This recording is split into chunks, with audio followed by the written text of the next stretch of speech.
we have the homonuclei, alright, and heteronuclear compounds, right? Homonuclear, homonuclear molecules. Can you see the screen? Yes, sir. Yes, sir. Now, examples of these homonuclear molecules include we have O2, N2, H2, because they are made up of the same atom, right? Cl2, Br2, etc. So these are homonuclei, and we said these homonuclear molecules are covalently bonded and they are all what? Linear in shape. They have a linear shape. Are we there? And with a bond Yes, angle of sir. 480 degrees. So we talked about that. If somebody is saying, let me admit this person. Where is that?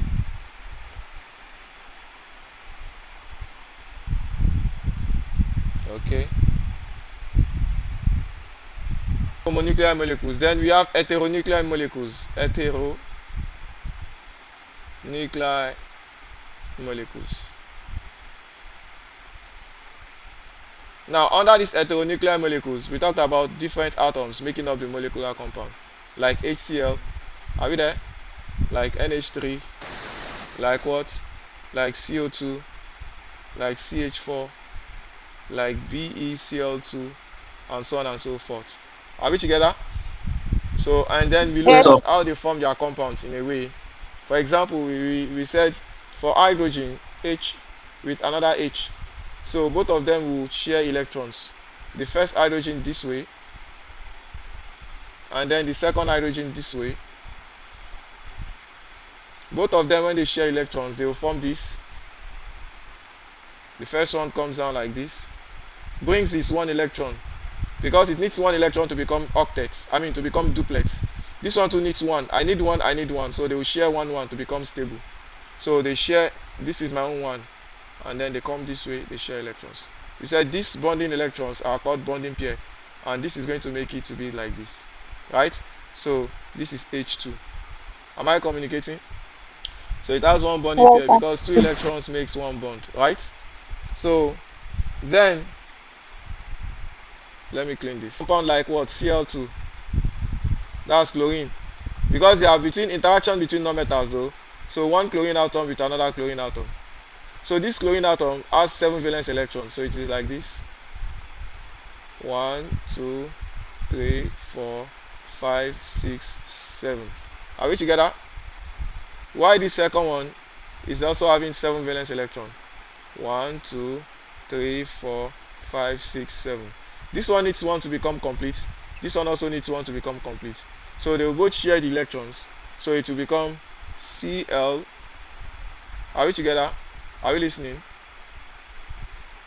Yes, sir. So the other one then becomes like this. It will share its own here, and then they become like this. Since they both need one, so it will now be like this. Now this is now going to be Cl, single bond Cl, right? This is single bond because this is what they are bond. They are all contributing one electron, which makes one bond. So the other things here are lone pair of electrons, which are like this. So this implies that Cl2 has 1, 2, 3, 4, 5, 6. It has 6 lone pair of electrons. Are we together? And one bonding pair. So that is for chlorine. So if you look at some other compounds that have multiple bonds, for example, if you pick something like oxygen, oxygen is O2. Oxygen is O2. It is formed by the combination of two atoms, one oxygen with another oxygen atom, right? So the first oxygen atom has, oxygen is atomic number of 8, so it is 2 comma what? Sorry, 2 comma 6. So it has 6 valence electrons. So here is the valence electron: 1, 2, 3, 4, 5, 6, plus another oxygen which is also having 6. Let me change that with another pen. So let's say oxygen here. This is having 1, 2, 3, 4, 5, 6. So this first oxygen needs 2 electrons to become stable. This one also needs 2 electrons. So they will share 2 electrons. So it will become like this. Oxygen. The 2 electrons that this red one wants to share is this 1, 2. So the other 4 are like here. So the other ones too that wants to share 2 electron, 1 2. So that one is like this. Are you following? Yes, sir. So Yes, at the sir. end, the kind of bond that is connecting them together are 4 electrons. 4 electrons represent 2 bonds. So this one is like this and this one is like this. So the other stuffs that are present are just the lone pair of electron, one this way and one this way. So this one is showing the shape, the structure of oxygen, O2. So oxygen has it has two bonding pairs, sorry, of electron, and it has what? 4 lone pairs. Are we together? Of Yes, sir. electrons. So, and since oxygen is also homonuclei, the bond angle is 180 degrees and it is linear, just like other homonuclei. But it is double bond. It has one sigma bond and one pi bond. So the energy you are going to use to break oxygen bond is greater than that you are going to use to break hydrogen or chlorine. Because hydrogen is single bond, chlorine is also single bond. But oxygen is double bond, so it requires more energy to break down. So it's going to have more boiling points than chlorine or hydrogen because it has double bonds. Is that understood? Yes, sir. Then if you take a look at nitrogen, for example, I'm trying not to be too fast. So even though we have a lot of things to still cover, but I will try not to be too fast so that we can get, because I observe that some of us still miss questions under this aspect in our assessment, and that is too bad. So let me that's why I'm taking the review in a way though. And then um Medina, are we there? Yes, sir. Okay. Mustafa, are you there? Yes, sir. Okay. Who else? Dean, are you there? Yes, sir. Okay. Mazida, are you there? Yes, sir. Okay. Olamide, are you there? Yes, sir. Hussein, are you there? Yes, sir. Okay. I think the only person that is not present today is Mariam. Is Mariam there? No, she's not. Yeah, I think she's the only one that is not present. So now, just like I was explaining, we can have the same interaction with nitrogen. So if you are having interactions with nitrogen, something very similar to what I've been talking about. So if you are having nitrogen N2, which is also non-metals, so one nitrogen with another nitrogen, how is it going to bond? Since nitrogen is 7, so that will be 2 comma 5, right? So nitrogen will have 5 valence electron, which is 1 2 3 4 5. The other nitrogen too is having 5 valence electron. Let me change the ink. So this will be 1 2 3 4 5. So this first one needs how many to become complete, to become octet? It needs 3 electrons to become octet. Why the second one too needs what? 3 to become octet. So they will share 3 electrons each. So the first one is like this. This is on 3 here, with this one like this. But yeah, the second one this way. So with 3 electrons, sorry. Then. So the second one will be like this. Okay, sir. So with 3 also, 1 2 3. I'm just trying to squeeze it in. So with 1 2. Are you following? Yes, sir. So if you check what is in the interaction between them, you have 6 electrons, and 6 electrons represent 3 bonds, because 2 electrons represent a single bond. So it will be like this and like this. So this one is having lone pair like this. This one is having lone pair. So N2 is having triple bonds. So with three bonding pair and what? 2 lone pair. So and it is what? It is linear with bond angle of 180. Are we together? So then for the heteronuclei like HCl, I hope you are listening. I'll be a bit faster. Now hydrogen is like this. Chlorine, that one is having 7 valence electron, which is like this: 1 2 3 4 5 6 7. So when they are sharing, this one needs 1 to become duplet, this one needs 1 to become octet. They will share 1 electron. So that becomes this one is like this, H with its own 1. Why the chlorine here like this with something like this? You have it this way. Are we together? So this one now is going to give us H with a single bond Cl with 1 2 1 2 1 2. Is that okay? Yes, sir. Now this is also linear with a bond angle of 180. I'm still going to take you through valence shell electron repulsion, where we talk about their shapes and how to identify them. So this one has one bonding pair and what, 3 lone pair on chlorine, right? So if you look at what is it called, H2O for example, I hope you are paying attention. There are things I've discussed though. I'm just trying to review it again, so that we can have a very good grip and understanding. So if you take a look, if you pick something like H2O for example, are we there? So for H2O, the bonding, our oxygen is like this. It is 8 with atomic number of 26. So that one is going to be having 1 2 3 4 5. Okay, let me make it bigger please.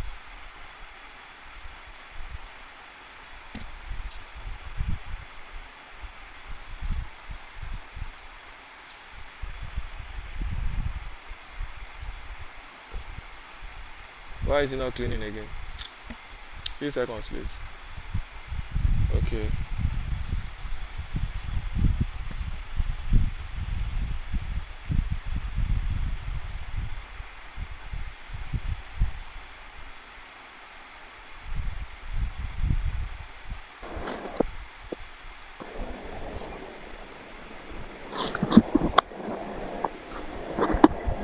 So this is oxygen How are you? here.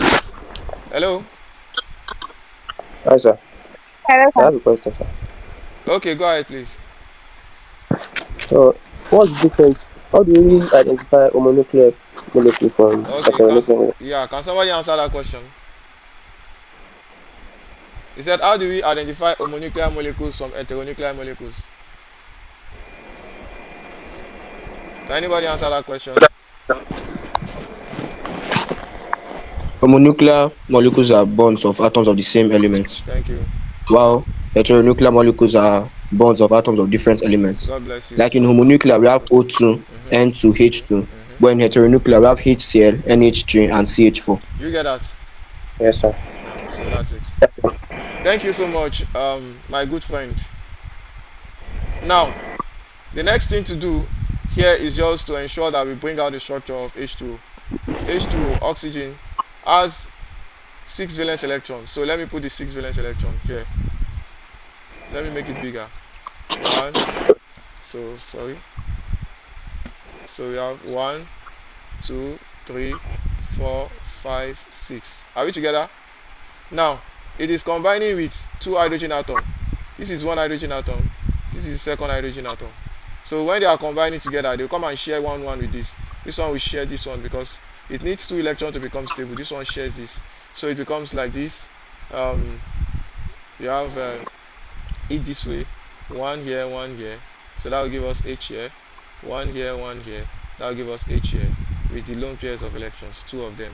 So the molecule of water will now become H this way, because these ones are the bonding pair now. These 2 are the bonding pair. So and then you have lone pair this way. So this is the shape of water, covalently bonded. So water, the shape is V shape. Are we together? Or bend shape, or sometimes they call it angular shape, or they call it non-linear. Are we together? So that's the shape of this. So it has 2 bonding pairs and what, 2 lone pairs. Does that make sense? Yes, sir. Okay. Then again, I have other ones too. I might not be able to talk about everything, but you can check the video, the previous whatever. If you have downloaded it, you go back to it, and then you, because this class is a recorded class, you might, if you are not getting some concept, you might need to go back and check it online. That's why we are having some of these classes here. Some of those things, like the physics class you had in the last class is also recorded, so I'm going to share it with you. The biology class too, I'm going to share it after I've done the editing, so that we can go back and do some revisions if at all we are not getting some things clear. So I'm going to stop under that there. So now the next thing after what we have discussed so far is ordinary covalent bonding. So now we want to quickly look at the second type of covalent bonding, which is called coordinate covalent bonding. Are we there? Yes, sir. Okay, before that, what are the features or the properties of covalent bonding? Let me talk about that quickly. So the features of covalent bonding generally, or covalent compounds, the characteristics of covalent compound.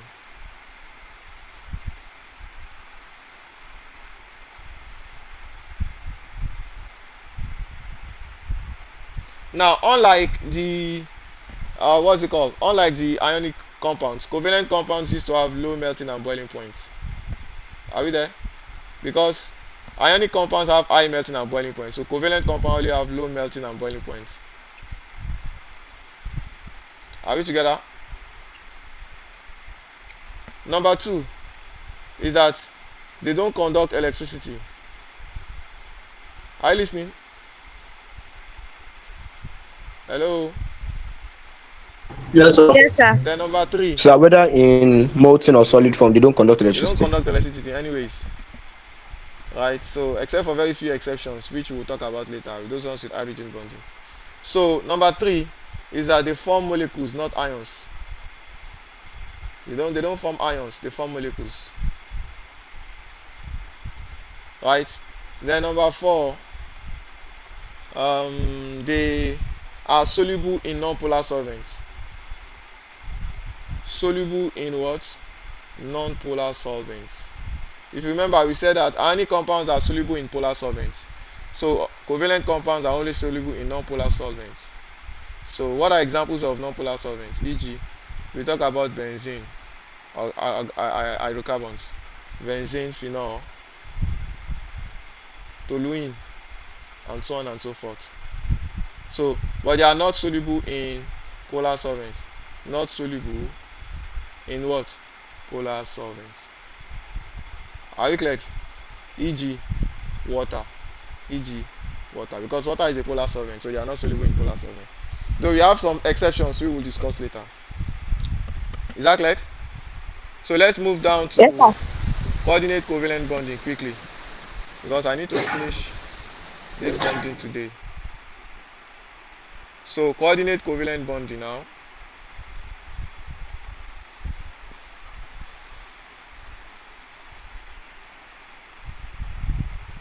Few seconds please. I'm sorry, I'm using, maybe I should use a new distance because of time. I will not be cleaning and cleaning. So let me use this. Now we have coordinate covalent bonding now. Coordinate. This is the second type of bonding.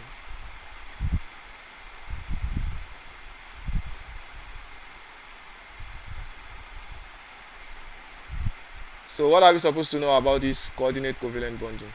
Number one, it also involves sharing of electrons. Are you listening? Yes, sir. Yes, sir. One of the participants owns the electron. One of the participants owns the electrons. Owns the electron. Owns the electron. Or the electrons. While the other are sharing from it.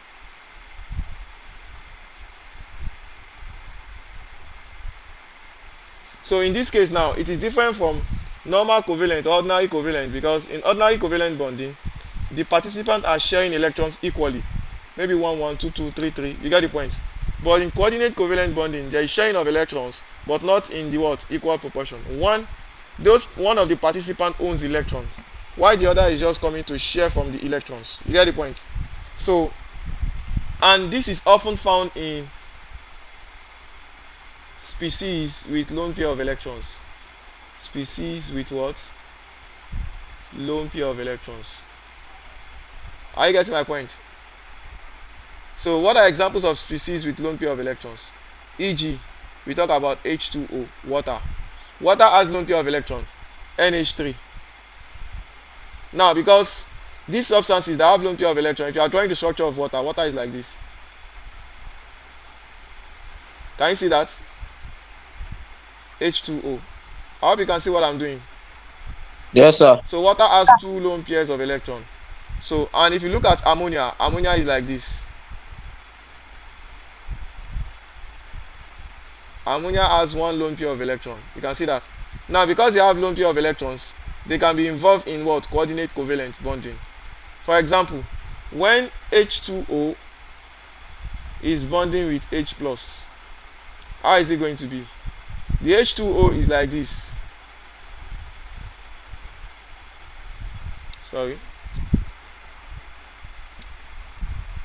The H2O is like this with this pair of electrons, plus H plus is like this. This one has lost electron originally, it doesn't have any electron, and it wants to be duplex. So it's going to share from the electron of this one. So and then it's going to come into it and form something like this. Any problem?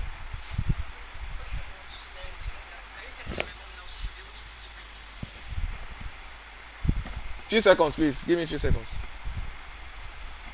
Ah, I don't have your mom's number. I don't think I have.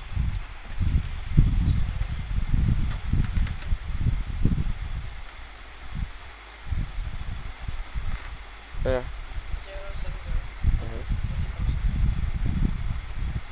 752.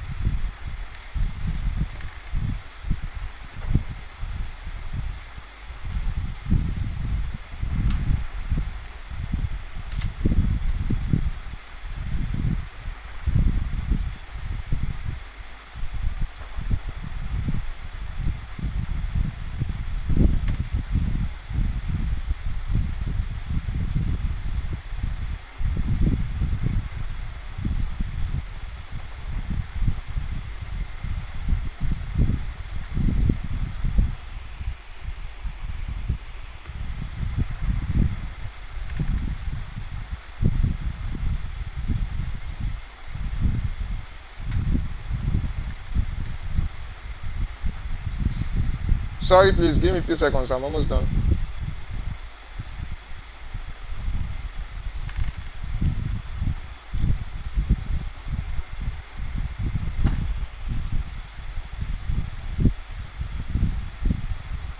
Done. Yeah, fast, fast. So now we can see that the lone pair of electrons are like this. Are we together? So this one is coming to share with it. Can you see that?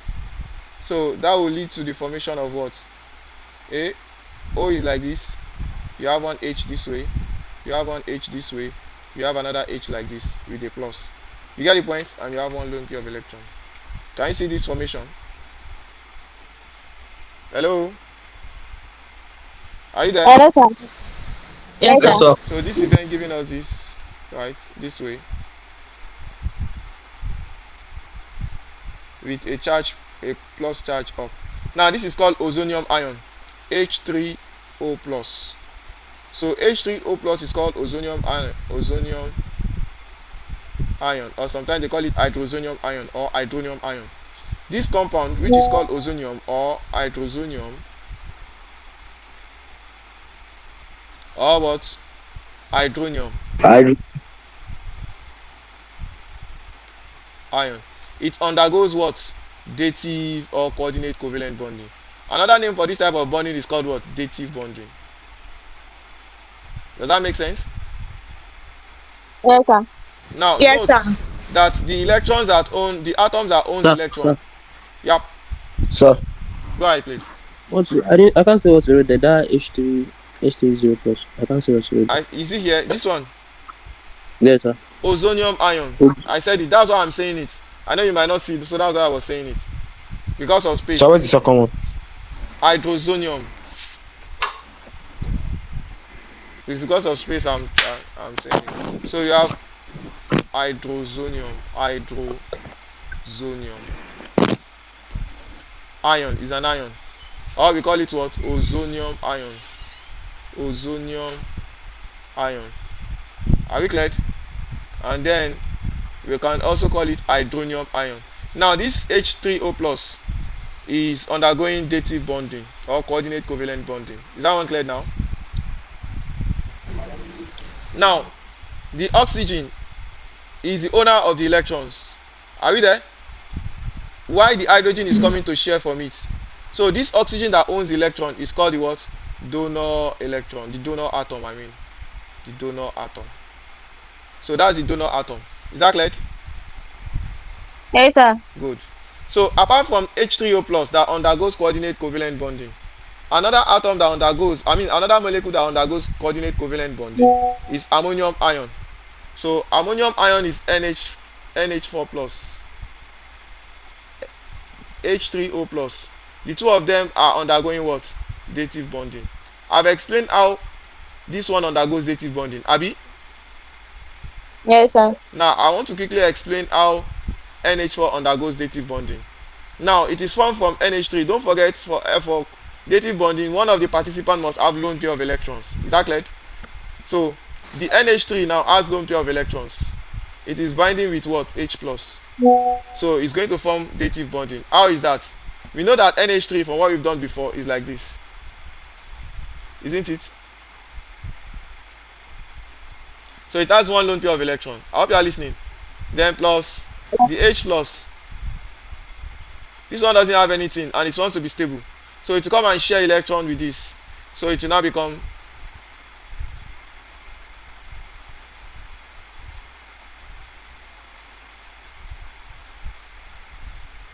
so at the end you are going to have it this way. I hope it's clear. Yes, sir. Many a time you see it this way. The arrow will be pointing up. So if this arrow that is pointing up is telling us that this nitrogen is in donor atom, because the nitrogen is the what? The owner of the electrons. So this is our what? Donor atom.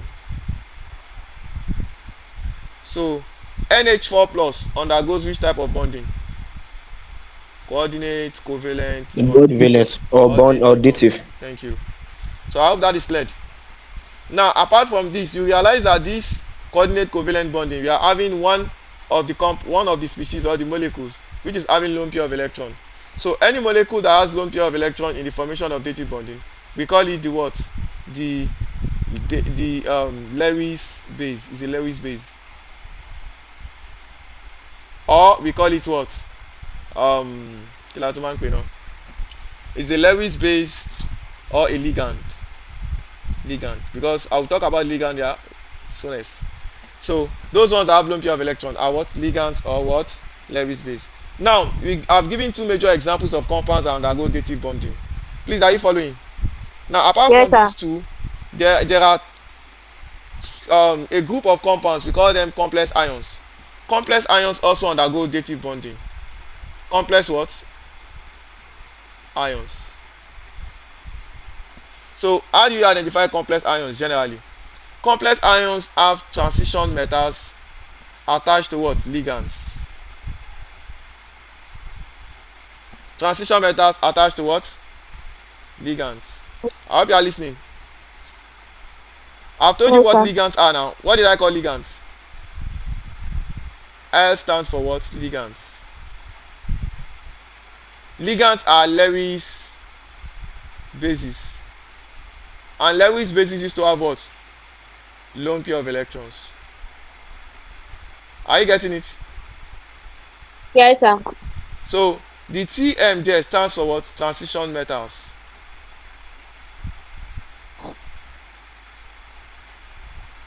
Am I communicating? So Yes, when sir. we have transition metals attached to ligands, example of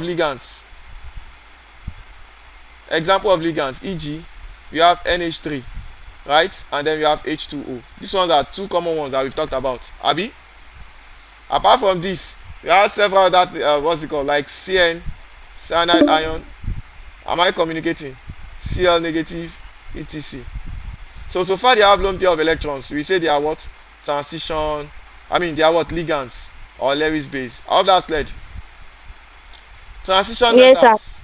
Examples of transition metals are the first from 21 to 30: scandium, titanium, right? Are we together? Yes, sir. Vanadium, Yes, sir. chromium, iron. All those elements from 21 to 30. These are transition metals.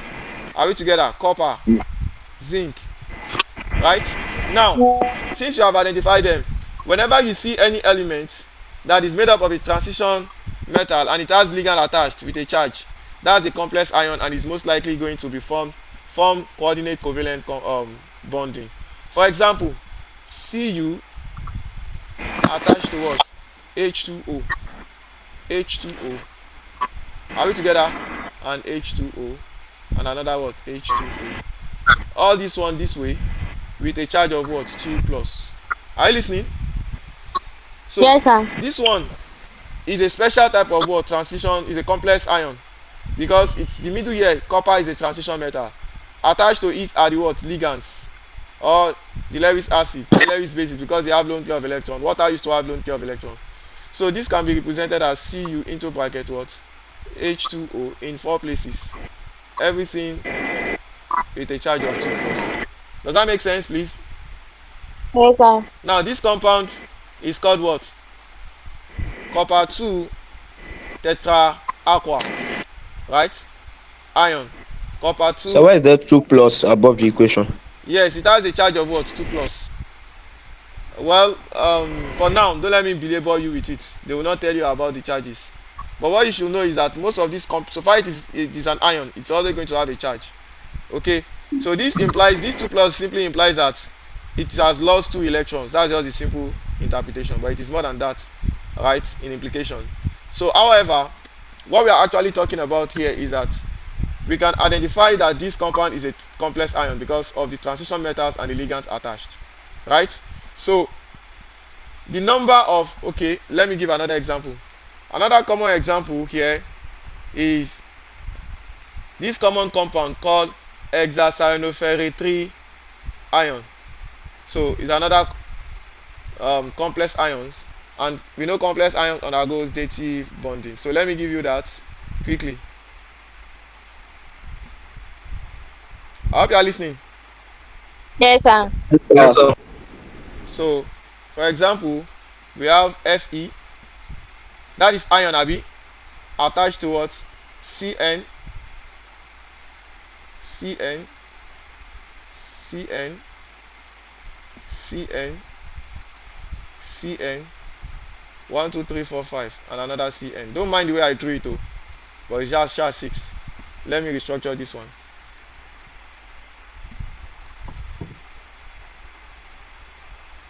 With a charge of what?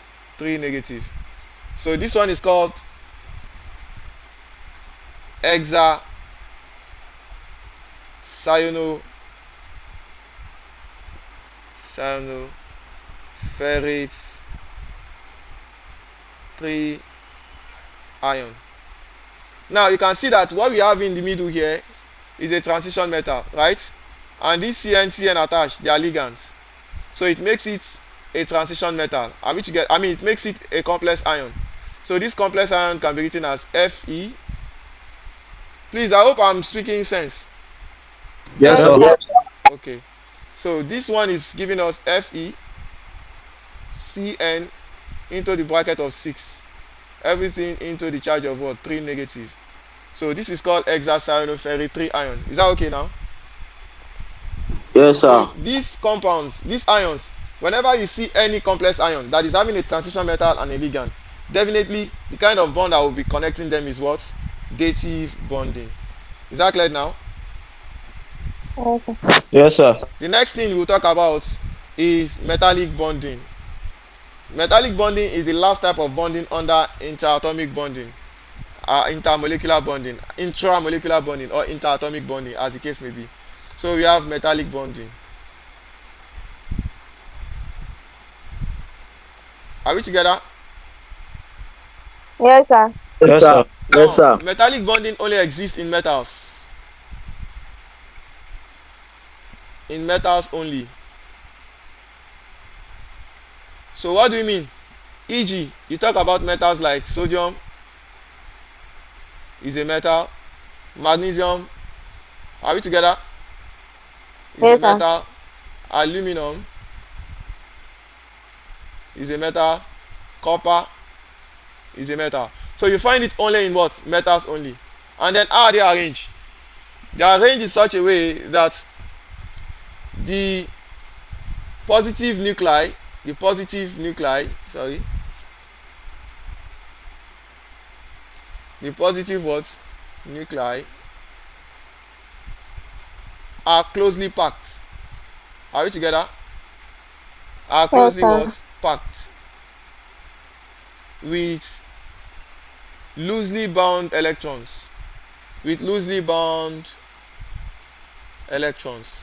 So the electrons are loosely bound, meaning that the electrons are just at the surface and they are loosely bound, forming what forming a cloud or sea of electrons.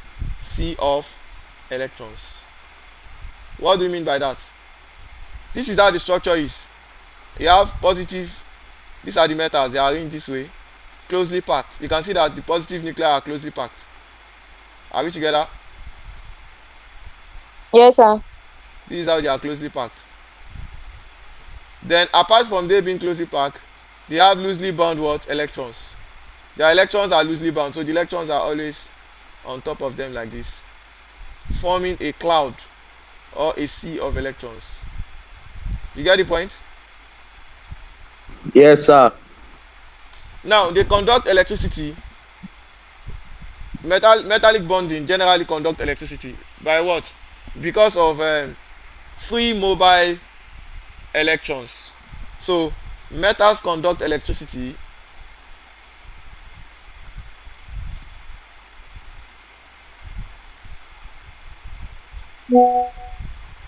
due to what? Due to free, Mobile electron. yes.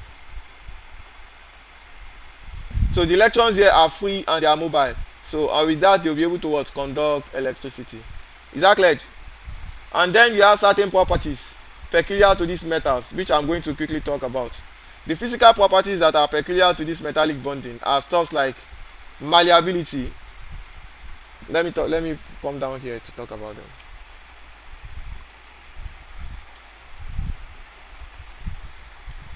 So malleability,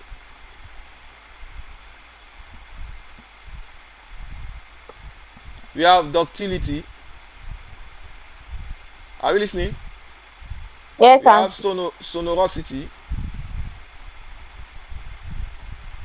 We have lustre or lustrous. Are we together? You have Yes, sir. conductivity. So generally, metals are malleable. This means they can be beaten into sheets or flats. They can be hammered. Sometimes we say they can be hammered. Or they can be what? Beaten into sheets. Or they can be flattened. Ductility, they can be drawn into wire.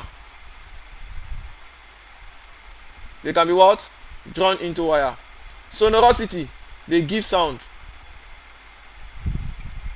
When you beat metals, you hear that sound. Boom, so they give sound. So that's sonorous. Lustrous, they are shining. So or we say they can be polished. Are we together? Conductivity, they can conduct electricity. Is that okay? Yes, sir. So these are few properties of these metals, are physical properties. However, that is all about whatever we discussed under intramolecular bonding. So the next thing to talk about now is intermolecular bonding. Okay, intermolecular bonding.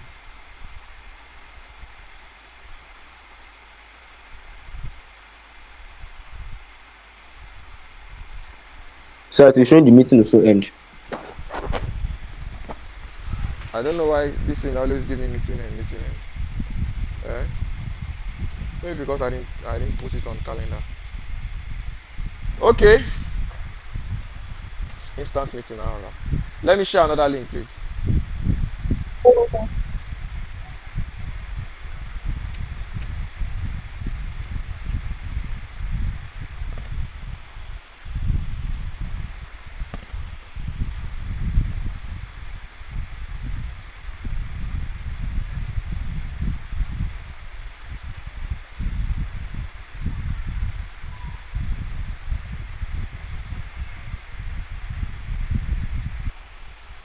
So we said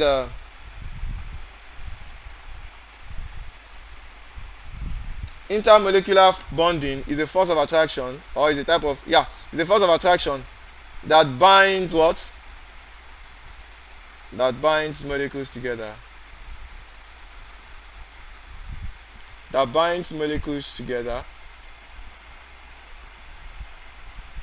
Are we together? In the Yes, formation, sir. to attain stability. That binds molecules together to attain stability.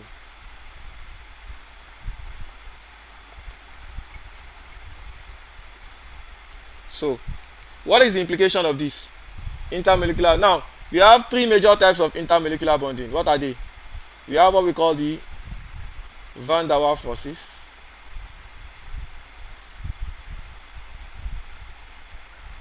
Right? Also sometimes known as London dispersion. Are we together?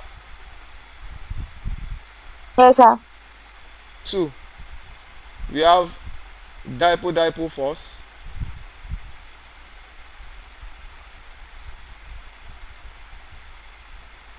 Then three, we have hydrogen bonding. Dipole-dipole force or bonding. And then lastly, we have hydrogen bonding. Somebody's coming in.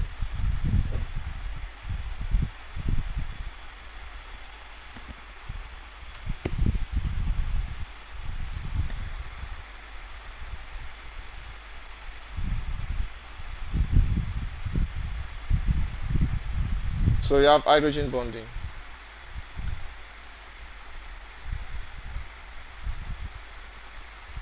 So now we want to look at them one after the other. So now you listen and listen attentively, please. So the first one I'm going to talk about is what? Van der Waals forces.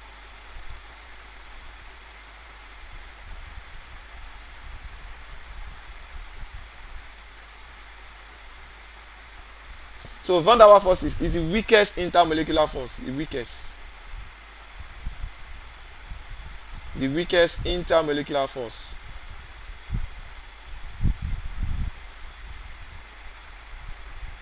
Right? That binds non-polar covalent compounds. Non-polar covalent what? Compounds. Are you listening, please? Now, when we Yes, say sir. Yes, sir. non-polar covalent compounds, what are we talking about? That's the question. E.g., we talk about homonuclide gases like H2 gas. Now, in this case, now they are molecules, not atoms. The difference between intermolecular bonding and interatomic bonding is that in intermolecular, it is one molecule with another molecule. That force of attraction that connects them together, that brings them together, that's the what? That's the intermolecular force. You get the point? But one atom and another atom coming up together to form a molecule, that force that binds them together is the intra-atomic or interatomic force or intermolecular force. That's where we talk about ionic bonding, covalent bonding, because it's within atoms. But within one molecule and another molecule, we are talking about intermolecular bonding. And in this case, you'll be referring to van der Waals forces, dipole-dipole, and then hydrogen bonding. So the weakest of them is van der Waals force, and you always find them bonding what? Non-polar covalent compounds. So these non-polar covalent compounds are compounds that are mostly homonuclei. Am I communicating? Like H2, Yes, and they are gases, so don't forget homonuclear compounds, gases, mostly gases. Like H2, what else? Cl2. Am I communicating? O2, all in their gaseous form. N2, all these ones are homonuclear, isn't it? Then yes, apart from this, all these ones I've mentioned, they are non-polar because they share electrons within the same what? Cavity, so the same atom, so there's no polarity, so they are non-polar. Am I communicating? yes, sir. Yes. Some other gases too, like CO2 gas is non-polar. Are we together? It's Yes, also sir. part because it's non-polar. Why is it non-polar? I will explain later why CO2 is non-polar when we talk about polarity. Okay, so CO2 gas, CH4, methane, is non-polar. Am I talking? All other Yes, sir. hydrocarbons like C2, hydrocarbons generally that are gases, they are non-polar. C2H6, that's ethane. non-polar. All these are non-polar. So they are going to undergo what? The force of attraction that binds them together is what? Van der Waals forces. Then we also talk about stuff like substances that can sublime easily. Compounds are sublime. Compounds are what? Sublime. So we all know what sublimation is. Change of state of the substance from solid down to what? To gas without passing through the liquid state.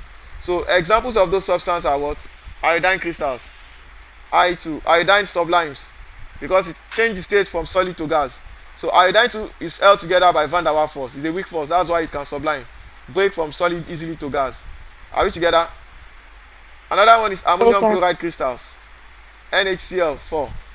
Now I will say something about this one later, but just note ammonium chloride crystal is also is a sublimate.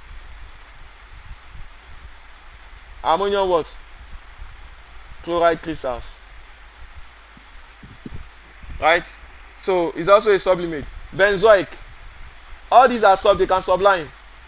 Benzoic acid, because they can change their state from solid to gas. So we say they are held together by a weak force called van der Waals forces. Is that okay?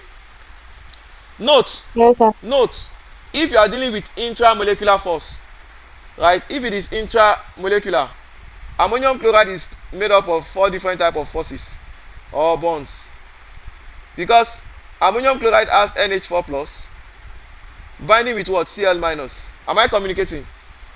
Yes, sir. Now because here, if it is within the atoms, this one now and this one, this is positively charged, this is negatively charged. What type of bond is that? Between positive and Covalent. negative. Positive charge and negatively charged. So which type of bond is connecting positive ion and negative ion in interatomic forces? Equivalent bond. No, it should be ionic Metallic now. bond. Metal and a non-metal now. When it is positively charged, it's a metal now. This one is losing electron, this one is gaining electron, so it should be ionic or what? Electrovalent. So it should be ionic or electrovalent. So one of the bonds connecting this together in interatomic bonding is ionic. That's number one. Then NH4 plus itself, how is it formed? It is formed from NH3 plus what? H plus. Which type of bond is that? Dative or coordinate covalent. Are we together? Yes, sir. Yes. So ammonium chloride is made up of ionic bonding, right? And what? Dative bonding from this ammonium ion. And this ammonium ion is formed from ammonia. And we know ammonia itself, NH3. What type of bond is that? Between two non-metals. That is covalent. So in essence, there are 3 types of intra-atomic bonding. That is within one atom and another atom. There are 3 types of bond that connect ammonium chloride. They are ionic bonding, covalent bonding, and dative bonding. But between one molecule of ammonium chloride and another molecule of ammonium chloride is a weak force, which is van der Waals force. Does that make any sense? Yes, sir. Yes, sir. Good. So this implies that when you are told to get or to estimate the type of force in the intermolecular force in ammonium chloride, don't make the mistake of talking about intra-atomic bonding. You get the point? So intermolecular, one molecule of ammonium chloride and another molecule is connected together by a weak force called what? Van der Waals force. Because ammonium chloride is a sublimate. It can sublime. When you heat it, it will just change from solid to gas. So those type of bond that connect, the intermolecular bond that connect those type of compounds together are regarded as van der Waals forces. Is that okay? Yes, sir. Now, apart from these that I have mentioned, all other examples listed are also connected by van der Waals forces. Like what? Iodine crystals, it can sublime. Benzoic, it can sublime. In fact, we can talk about stuff like what? Few seconds, please. We can talk about some others, even like camphor and other whatever. So, but these ones are the very common and peculiar ones. Now, another name for this van der Waals force is London dispersion. Is that okay? Is that okay? Yes, sir. Another name Yes, for van der sir. Waals is what? London dispersion. That's another name for van der Waals forces. We call it London dispersion. Is it clear? Is anybody waiting? Let me check. Everybody's waiting. Okay.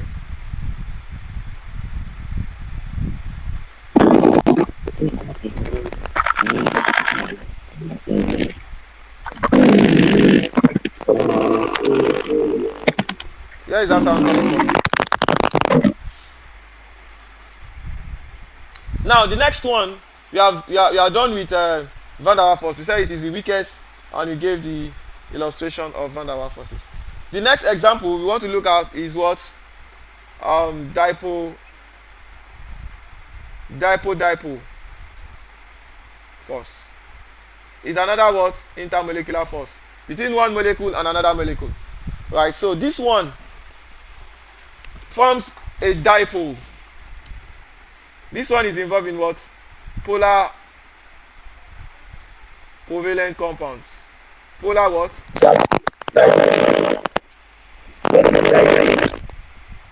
And that's what I want to explain. Now it is a force, is an intermolecular force that is found. There is an intermolecular force of attraction that bonds polar covalent compounds, forming dipoles. Forming what? Dipoles. Now they are often asymmetrical. They are what? Asymmetrical. Asymmetrical. What's the meaning of that? I will explain that soonest. You said?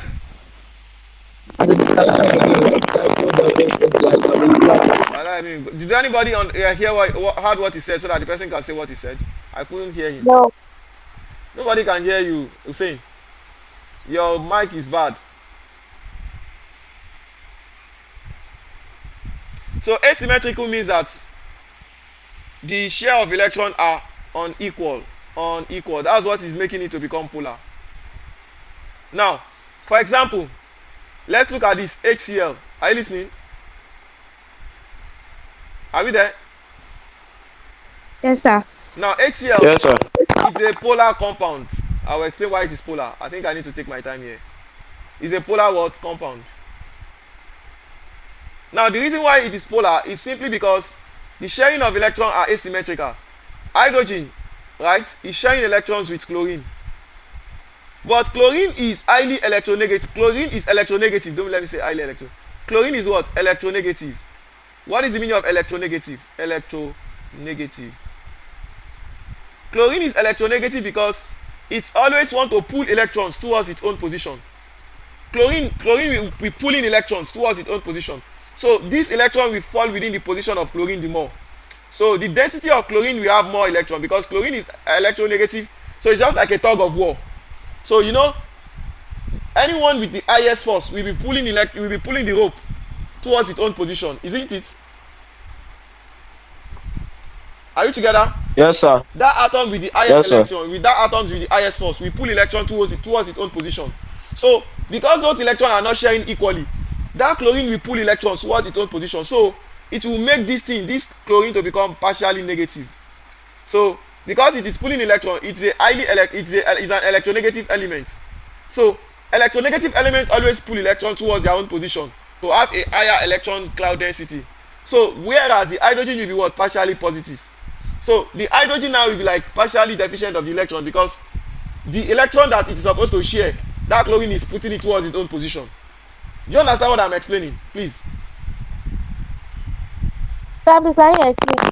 Okay. Now we have HCl. Are we together? This Yes, HCl, sir. it is covalently bonded because they are both non-metals, isn't it? Yes, sir. Now I want to explain why they are polar covalent so that you can understand dipole. They are polar covalent because look at this chlorine. This chlorine is electronegative. Any electronegative atom always pull electrons towards themselves. They are supposed to share the electron equally, right? But the chlorine, because it has more force, it will be pushing the electron towards itself. So because it is pushing electron, it becomes negatively charged, partially negative. Are you getting it? Yes. Why the hydrogen will become partially positive? Because that one hydrogen now is now weak. It is not having the electron in its own possession. The one that is having that electron in its position is what? The chlorine.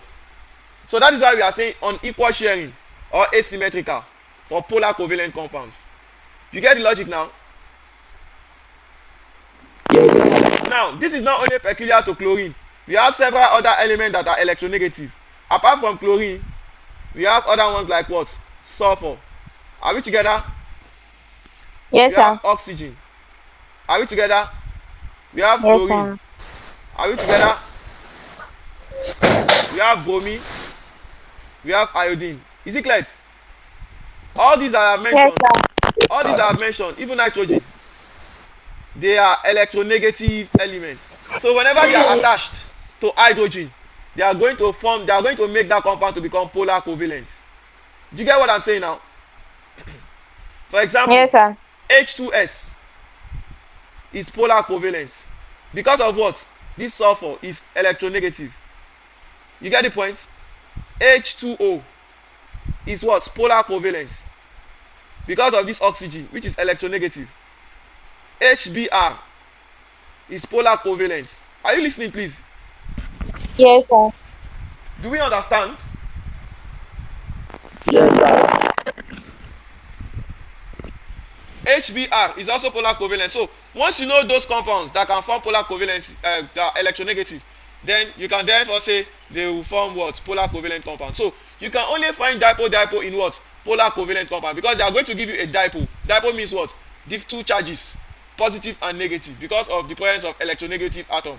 And this is as a result of unequal sharing of electrons. Does that make sense? Yes, sir. Now, if you proceed, you are going to observe something here, which I want you to pay attention to. Now, when you are having something like this, CH4, this one is having 4 different bonds, H, H, H, and another H, right? In this case, do you have any electrovalent compound? No.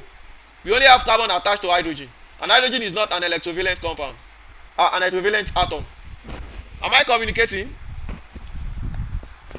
Yes, sir. So this implies that this CH4 is what? Non-polar. Oh, It cannot be polar, it's non-polar. Does that make sense? yes, sir. Good.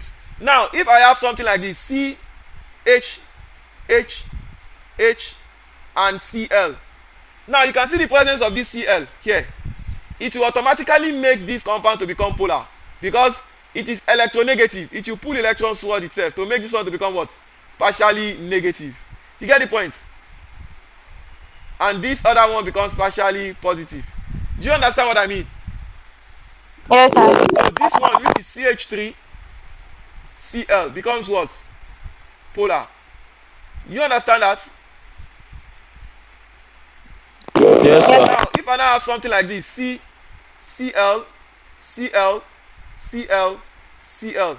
Now this one is going to be non-polar, because this one is pulling like this. It's pulling. This chlorine is pulling. This chlorine is also pulling. They are pulling with the same force. Just that this one, they are pulling in the opposite direction. This one is pulling to the right. This one is pulling to the left. This one is pulling up. This one is pulling down. At the end, the force, the net force of the what's it called? Electronegative difference will be 0. Because the electronegative difference is 0, this compound, which is CCl4, will become what? Non-polar. Do you understand? Yes, Despite sir. the fact that it is having chlorine attached, which is a electronegative, because they are all attacking, they are all attached in what? Different direction, and they are pulling with opposite forces. The electronegativity difference will be 0, and so they become non-polar, because they are sharing with equal electrons with the same force. Does that make sense? Now, if you look at CO2, CO2 is going to be what? Non-polar, because CO2 is like this, double bond O, double bond O. The reason why it is non-polar is simply because this oxygen here, right, is partially negative, and this is also what? Partially negative. This is positive, but they are pulling at what? Opposite direction. This is pulling this way, this is pulling this way. So the net electronegative difference is going to be what? 0. So CO2 is going to be what? Non-polar. Do you understand, please?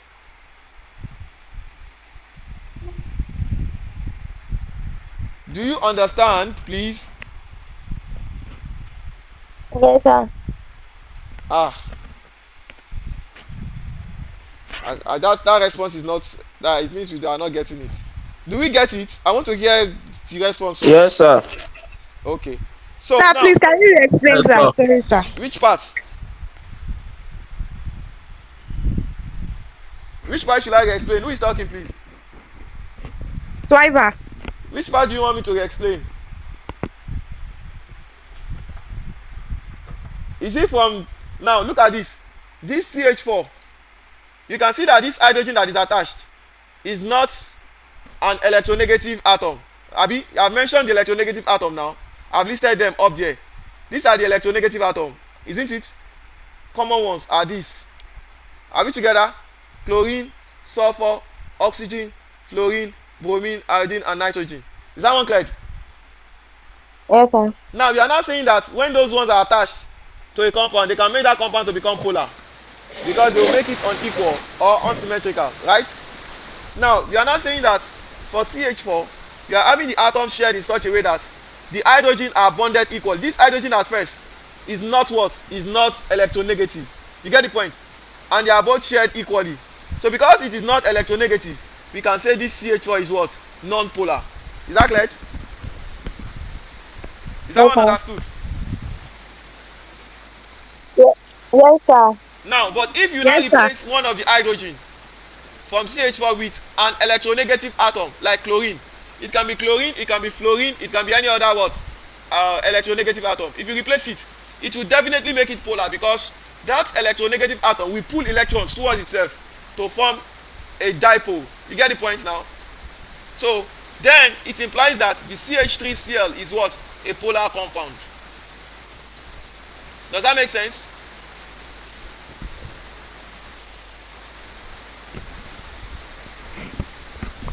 Yes, sir. Does that make sense? Yes, sir. Yes, sir. Now, if you now have this one in such a way that all the hydrogen has now been replaced with chlorine, chlorine, chlorine. Now, I said in this case, don't be deceived by mere seeing the chlorine saying it's an electronegative atom, so it should be polar. No, because they are all having chlorine and the chlorine are pulling in a what? Opposite direction. This chlorine is pulling to the right while the other one is pulling to the left. So their network force is going to be zero. Up, down, right, left. They are pulling with the same force. So because they are pulling with the same force, they are sharing equally. And so the network force is going to be zero. And as a result, the electronegativity difference will be zero. And that will be what? Polar. Because it's not going to form any dipole. They are sharing equally.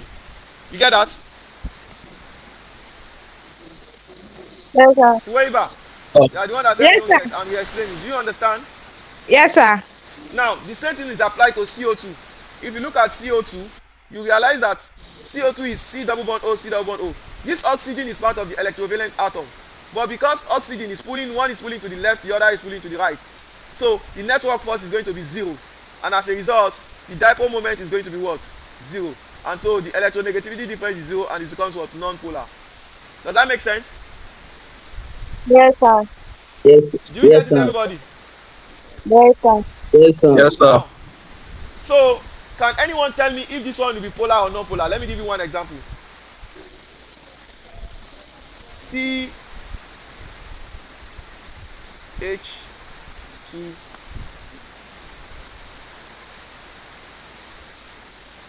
CH3Cl. So no, I've given you this example, sorry.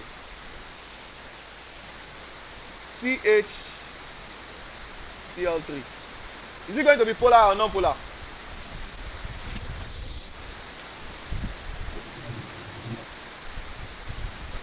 Polar. Polar, very correct. Why is it going to be polar? If you look at it, you have Cl here, Cl here, Cl here, and H here. Are we together? If they are sharing here, if this is pulling this way, this is pulling this way. You get that? These two are equal now. But it's not equal with this. This one, are you listening? This is Yes, sir. negative and this is what? Positive. So this will make it what? Polar. Does that make sense, please? Yes, sir. Are we together? Yes, Yes, sir. sir. Now that is that.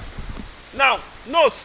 I'm taking part of your time. Time is over, but I think I need to finish dipole and what's it called? Hydrogen bond. I'll soon finish now. I just want you to understand what we mean by polar covalent bonds. So now, if you are now having HCl bonding with another HCl, are we together? Bonding with another HCl, bonding with another HCl, are you there? Now this is a molecule of HCl with another molecule of HCl with another molecule of HCl with another molecule of HCl, are we together? Now this Yes, first sir. one is partially negative, do you agree? Because this is partially positive, dipole. Does that make sense? Because this chlorine here is electronegative, so it is pulling electron towards itself, so it is partially negative, right? Am I communicating? Yes, Yes, sir. sir. Now the same thing to this one is also partially positive, partially negative, partially positive, partially negative, partially positive, partially negative. Now the force that binds molecule 1 and molecule 2 together, look at it, hydrogen is bonded with what? Chlorine, right? Yes, sir. Now you can see that it is forming a dipole because this is a polar covalent compound. Polar what? Covalent. So the type of bonding that binds polar covalent compounds together, you can see that now. An example is HCl. So that bonding that binds HCl with another HCl, which is a polar covalent compound, is what? Dipole. A dipole force. Dipole force. You get the point? Yes, sir. Good. Now note, this dipole force is also here. Dipole force. Dipole force. Are we following, please? Yes, sir. So this is going to be applicable to all other ones. Like you have, for example, if I have something like H2S bonding with another what? H2S bonding with another what? H2S. You get the point? So the bonding here will be what? Dipole force. Dipole force. Does that make sense, please? Yes, sir. Because this one is partially negative, Partially possible. partially positive, partially negative, partially positive. So the type of bonding that binds what? Polar covalent compounds together is what?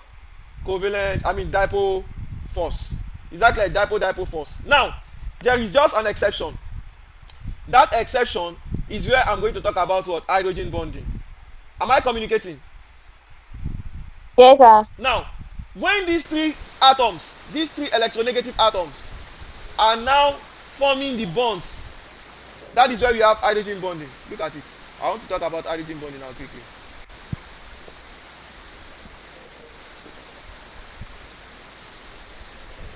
So it's a force of attraction that binds hydrogen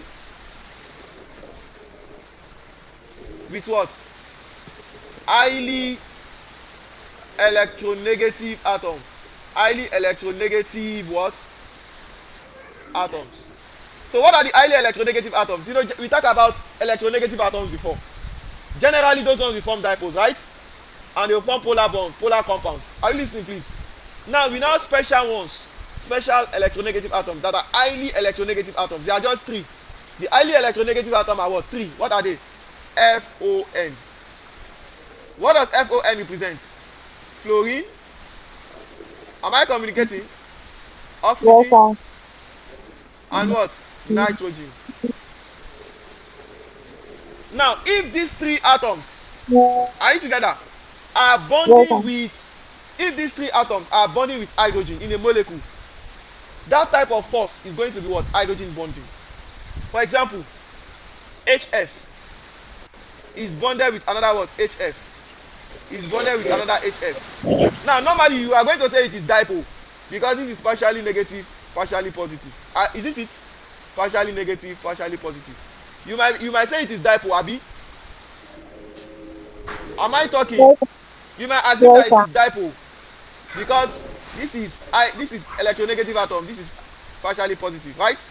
But this is going to be hydrogen bonding because we have specified those atoms that causes hydrogen bonding. Those atoms that causes hydrogen bonding are fluorine, oxygen, and what? Nitrogen. You get the point? Yes, sir. Oh, what did the salary? That's only. Let me. Please, you understand my explanation? Yes, sir. Some people are not talking. I will finish soon now. I don't want to take this topic again to the next whatever. So that's why I want to complete it. Let me complete it here. Let me share this. Please, sorry, few seconds. I want to share this screen.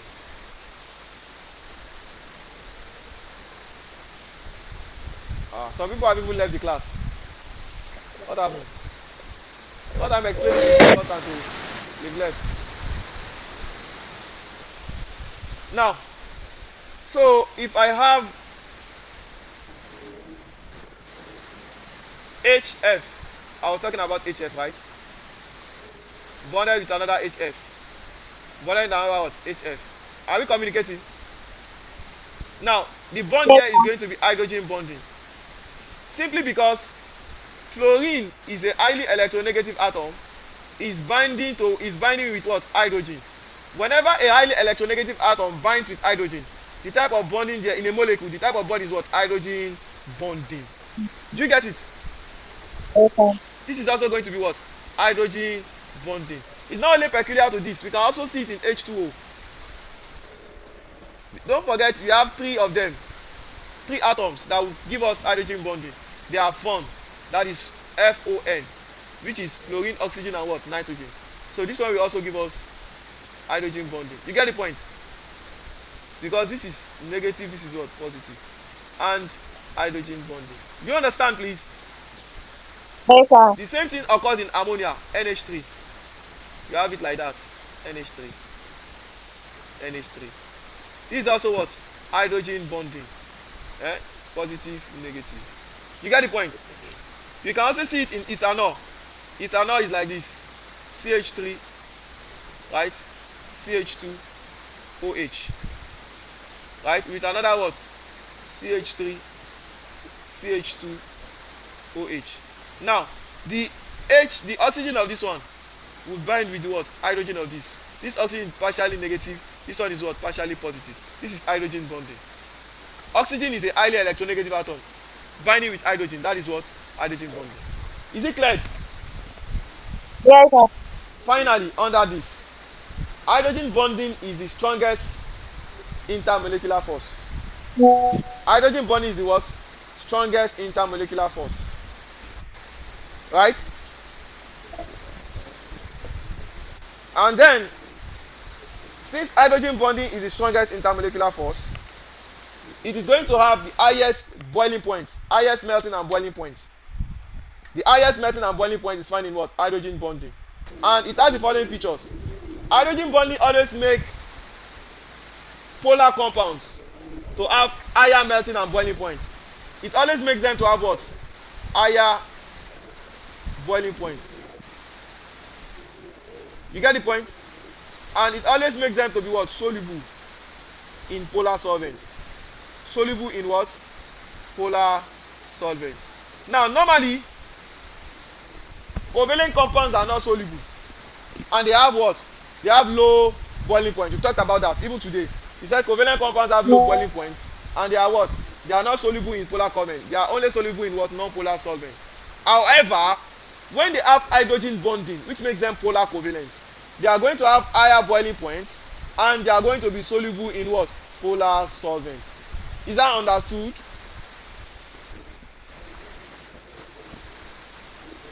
Is that understood? Yes, sir. Are you sure? Yes, Yes, sir. sir. Okay. So we are going to stop here for today, inshallah. So we